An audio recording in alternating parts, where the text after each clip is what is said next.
তৃতীয় শ্রেণীর প্রিয় শিক্ষার্থীরা, আজকে আমি তোমাদের সাথে আলোচনা করব তোমাদের গণিত বইয়ের 20 পৃষ্ঠার যেই সংক্ষিপ্ত প্রশ্নগুলো আছে এই প্রশ্নগুলো নিয়ে।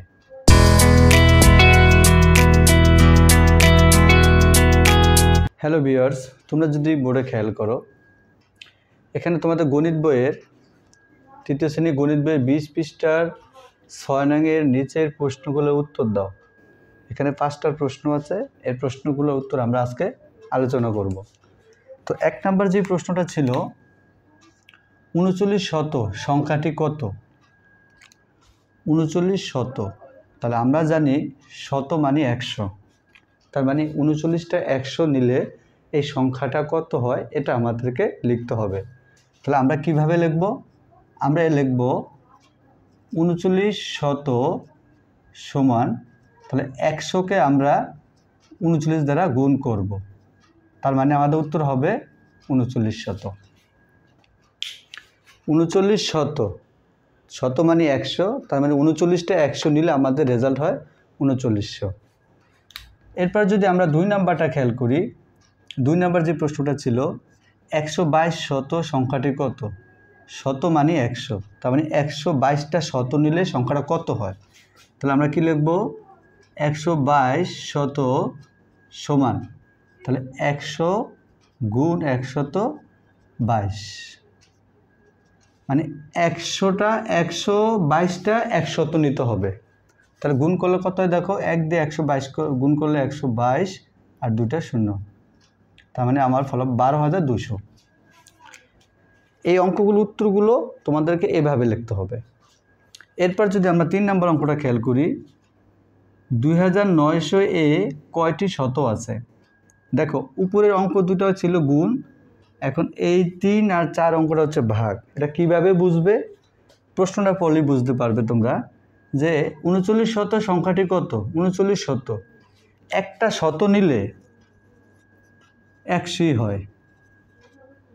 যদি এরকম আমি 39টা শত নেই তাহলে অবশ্যই আমার বাড়বে, তার মানে গুণ হবে। ঠিক একইভাবে 2 নম্বর অঙ্কটাও, কিন্তু 3 আর 4 অঙ্কটা একটু আলাদা। 2900 এ কয়টি শত আছে? শত মানে 100, এই যে 2900 আছে, 2900-এর ভিতরে কয়টা শত আছে? তাহলে আমরা শত মানে 100, তাহলে 100 দিয়ে 2900কে ভাগ করলে তো হয়ে যায় আমার কয়টা শত আছে। তাহলে কিভাবে করবে এটা? তোমরা 2900 ভাগ 100, এটা এভাবে সাজাতে হবে। তাহলে 100 29-এর ভিতরে যায় 29 বার, আর এই 2 শূন্য শেষ, সোজা কথা 129-এর ভিতরে 2900-এর ভিতরে যায় 29 বার, তার মানে 29টি শত আছে, শত আছে। 100 দিয়ে 2900কে ভাগ করলে 129-এর ভিতরে 29 বার যায়, তার মানে 29টি শত আছে। ঠিক একইভাবে 91,000-এ কয়টি শত আছে? তাহলে আমরা শত মানে 100, শত মানে 100, তাহলে 100 দিয়ে 91,000-কে ভাগ করে দিব। তাহলে আমরা কীভাবে লিখব? 91,000 ভাগ 100, কয়টি শত আছে? একটা শততে ভাগ দিলে তো শত সংখ্যা বের হয়ে যায়। তাহলে দেখো 91-এর ভিতরে যায় 91 বার, আর 2 শূন্য বাদ দিয়ে থাকে একটা শূন্য, তার মানে 910টি শত আছে। তাহলে 91,000-এর ভিতরে 100 আছে কয়টি? 910টি। এই দুটো হচ্ছে ভাগ করে বের করবে তোমরা। এবার 5 নম্বর যে অঙ্কটা আছে, যোগ করার সময় কোন স্থানীয় মান থেকে হিসাব শুরু করতে হয়?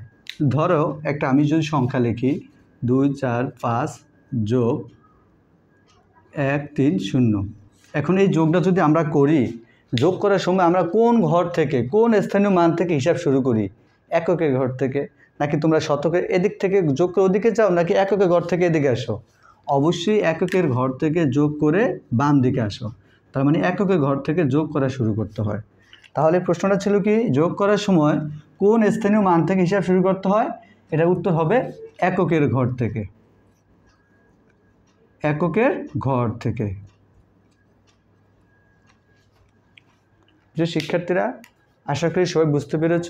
যদি আমার ক্লাসগুলো ভালো লাগে তাহলে অবশ্যই লাইক, কমেন্ট, শেয়ার এবং সাবস্ক্রাইব করে আমার চ্যানেলটির সাথে থাকো। ধন্যবাদ সবাইকে।